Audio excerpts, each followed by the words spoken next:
Hello guys, and welcome back to today's video. My name is Zig, the programming guy. In today's video guys, I want to show you how to delete your account on Rednote. It's very easy, so let's get started. Alright, so the first step you have to take is of course open your Rednote app and log into your account. Next, you have to click on your profile icon at the bottom right corner. Once you click on that, on your profile area, you're going to see this settings icon right here. Right, so all you have to do is to tap on that, and then you find all these options. Go ahead and select the account security option. Alright, so once that's selected, if you look all the way down, you'll find the account cancellation option. So go ahead and select that.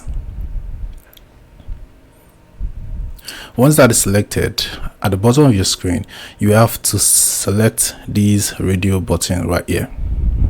Once that is selected, you get the option to delete at the bottom of your screen, though it's written in Chinese. All right, so what you have to do is to go ahead and click on that button to proceed with your account deletion. Right, so that's it on how you can delete your account on Rednote. Hope this guide was helpful and you now know how to do it. If yes, give this video a thumbs up and equally subscribe to get more helpful tips like this. Thanks for watching guys.